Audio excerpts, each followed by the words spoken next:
So next ఏంటి అనేది ఒక డైలమాలో మేమందరం ఉన్నాము. ఈసారి 'అలేఖ్య చిట్టి పికిల్స్' అయితే ఉంది కదా! సో 'రమ్య మోక్ష పికిల్స్' అని కమ్‌బ్యాక్ అయితే స్ట్రాంగ్‌గా ఇద్దాం అనుకుంటున్నా. కాకపోతే ఇదివరకున్న సపోర్ట్ ఇప్పుడు ఉంటదా లేదా అనేది నాకు అర్థం కావట్లేదు. ఖచ్చితంగా ఎక్కడో ఒక పాజిటివ్ వైబ్ అండి. మా ఎగ్జిస్టింగ్ కస్టమర్స్ గానీ, ఇంకా మా రిలేటివ్స్, ఫ్యామిలీ, ఫ్రెండ్స్ అందరూ ఇంకా ఇన్‌స్టాలో మెసేజెస్ కూడా నేను చూస్తున్నాను ఈ మధ్యన కామెంట్స్ కూడా. మీరు కమ్‌బ్యాక్ ఇవ్వండి, స్ట్రాంగ్‌గా ఇవ్వండి, మేము ఆర్డర్ చేస్తాం, సపోర్ట్ చేస్తాము అని అంటున్నారు.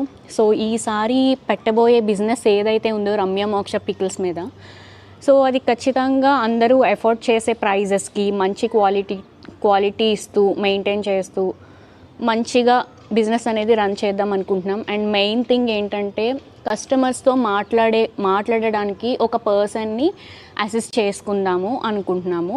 సో ఎలాంటి డిస్టర్బెన్సెస్ రాకుండా, సో మా సిస్టర్ అయితే తన ఇన్వాల్వ్‌మెంట్ లేకుండా ఇంకా ఈసారి చేయబోయేదంతా నేను మాత్రమే చేస్తాను. లాస్ట్ టైం 'అలేఖ్య చిట్టి పికిల్స్' బిజినెస్ అందరం కలిసి చేసాము. అండ్ ఆ బిజినెస్‌కి కూడా 'రమ్య మోక్ష' అని పెడదామని ఆ రోజే అనుకున్నాను. కాకపోతే మా అక్క నేమ్ పెట్టడానికి గల రీజన్ ఏంటంటే, నేను ఆ టైంలోనే ఇండస్ట్రీలో మూవీస్ చేస్తున్నాను. సో పికిల్స్, పచ్చళ్ళు అమ్ముతుంది అంటే కొంచెం ఇండస్ట్రీ పరంగా కొంచెం బాగోదు. సో మా డ్యాడీకి చెప్తే 'అలేఖ్య అక్క పేరు పెడదాము' అనేసి అన్నారు.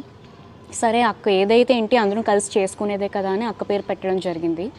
సో ఈసారి అయితే 'రమ్య మోక్ష పికిల్స్'తో మీ ముందుకైతే రాబోతున్నాము. ఒక 1 మంత్, 2 మంత్స్ లేట్ అవుతుందని నాకు తెలీదు. కమ్‌బ్యాక్ అయితే స్ట్రాంగ్‌గా ఇస్తాను.